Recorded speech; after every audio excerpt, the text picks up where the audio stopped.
Bonjour, il faut recontextualiser un peu le truc. Nous sommes en cette belle journée du 2 avril 2020, j'étais certainement en train de ne rien faire, comme à mon habitude, quand tout à coup, je reçus un message de ma sœur, qui habitait en Corée du Sud depuis presque un an à ce moment-là, me disant, début de la citation, « Regarde Seven Seeds, meilleur animé ever !» Fin de la citation. Évidemment, moi, en tant que personne raisonnée, je vais voir la page malle de l'anime en question. Je vois tout d'abord la note, quelque chose comme 6,60 à ce moment-là. Bon, ça veut pas dire grand chose, ensuite que c'est un animé du studio Gonzo, studio dont je n'avais regardé que très peu d'animés. Bon, pour l'instant j'étais pas hyper chaud, mais c'est en regardant le casting que je me suis décidé, car en m'y attardant, j'ai pu remarquer la présence de mon seiyū préféré, Tsuda Kenjiro. Bon, ça rend pas un animé meilleur, mais au moins c'est plus agréable pour les oreilles. Bon voilà, du coup j'ai dit que j'allais le regarder, et je l'ai fait.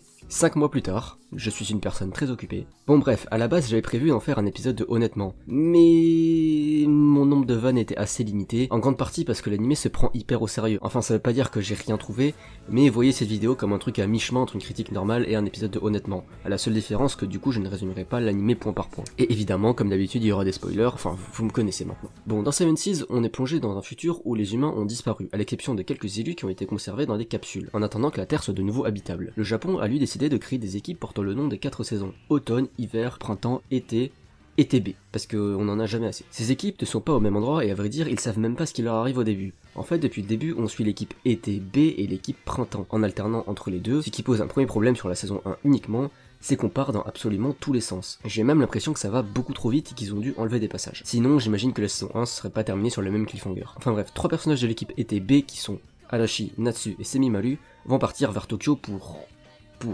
voir. Faut pas chercher plus loin. Également, par la grande force du hasard, Arashi parle toujours de sa copine. Et ça tombe bien parce qu'elle fait partie de l'équipe Printemps. Et ce qui est encore plus génial, c'est que quasiment tous les persos vont se croiser, pratiquement tous, sauf eux. À croire qu'ils le font exprès. Plus tard, on fait la connaissance de l'équipe Automne qui s'est réveillée 3 ans plus tôt, et j'aurai l'occasion d'y revenir, et qui a créé un village avec des cultures et tout. Mais lors de leur première rencontre, on a vraiment qu'un seul personnage à qui on peut vraiment s'intéresser, et c'est leur guide. Oui, parce que chaque équipe a un guide, c'est-à-dire que même sur le nom de l'animé, c'est pas totalement vrai, parce qu'ils sont 8 dans chaque équipe, pas 7. Bref, le guide de l'équipe Automne a l'impression d'avoir échoué avec son équipe, et il a prévu de tous les empoisonner, mais nos héros arrivent à le raisonner. Bon là c'est très vite résumé, mais c'est une scène assez cool. Et c'est l'un des seuls persos à avoir un segment d'histoire pour le moment. Bon bref, par la suite, arrivé à Tokyo, il constate ce qui est constatable, c'est-à-dire tout est dans l'eau. C'est d'ailleurs un bon point de l'animé, c'est-à-dire que c'est assez logique que le niveau de l'eau est monté. Et du coup en arrivant à Tokyo, ils vont croiser un cosplay intégral de Jésus, mais en fait non, c'est le seul survivant de l'équipe Hiver, qui est là depuis 15 ans. Vous voyez pas le problème? Très bien. En soi, il pourrait ne pas y en avoir. Et on nous dit que les personnes dans les capsules seraient libérées quand la Terre sera de nouveau habitable. Bon, déjà, s'ils devaient survivre, quelle idée de ne pas les mettre tous à proximité, mais surtout, vous pouviez pas faire un système comme quoi ils se libèrent tous en même temps? Ça aurait été vachement plus simple quand même. Bon, l'équipe Hiver est quasiment entièrement morte il y a 15 ans, 6 d'entre eux se sont fait bouffer par un tigre, et il y a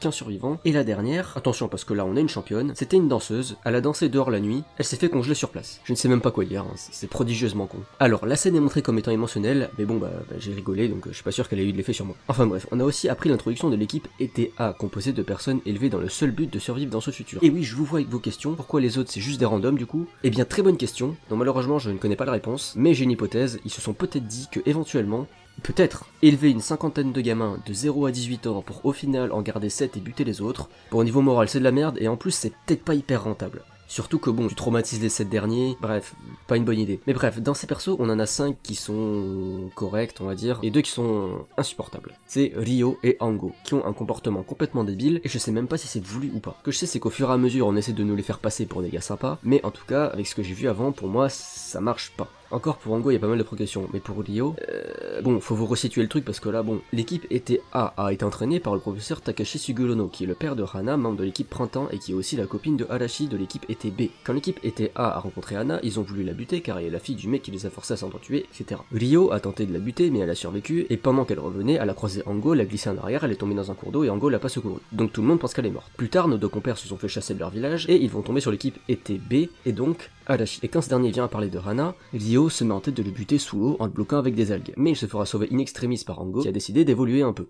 Vous voyez pas le problème? Pourquoi tu veux buter Arashi? Et que je sache, il a aucun lien direct avec ce qui s'est passé, hein. Enfin bref, voilà, Ryo, c'est un personnage super chelou, et pendant la saison 2, il va vouloir buter tous les membres de l'équipe ETB, tu sais pas vraiment pourquoi. Je trouve personnellement que l'anime a un rythme très étrange. La première saison va à 200 à l'heure, et la deuxième saison, c'est complètement l'inverse, mais au moins le rythme lent colle beaucoup mieux. Les personnages sont assez bizarrement exploités. Bon, mis à part l'équipe ETB, et encore seulement pour 4 d'entre eux, on passe assez vite sur certains persos, comme l'équipe Automne par exemple, qui passe d'un village avec des chefs hyper stricts, tellement que le guide n'a plus aucune autorité, à des personnes sympa avec tout le monde, presque soudainement, parce que devinez quoi, parmi les 32 personnages présents dans le futur, sans compter le guide de l'équipe ETA qui s'est fait abattre direct, il y a 2 persos qui sont morts, et parmi tous les persos useless possibles, ils ont buté un des seuls à avoir eu du développement et à qui on s'était un peu attaché, le guide de l'équipe automne. Alors ok, ça a plus d'impact, mais c'est quand même dommage, il était même pas arrivé au bout de son développement, il était en train de reprendre confiance, d'aider les autres, et vu qu'il meurt finalement assez tôt, et bah c'est pas assez impactant pour nous. Mais bon, ça permet de rendre l'équipe automne vivable, donc ça va. Et aussi, il faut qu'on parle de l'équipe printemps. C'est l'équipe qu'on voit le plus avec l'équipe été B au début, mais dès que Hana se sépare d'eux, les autres,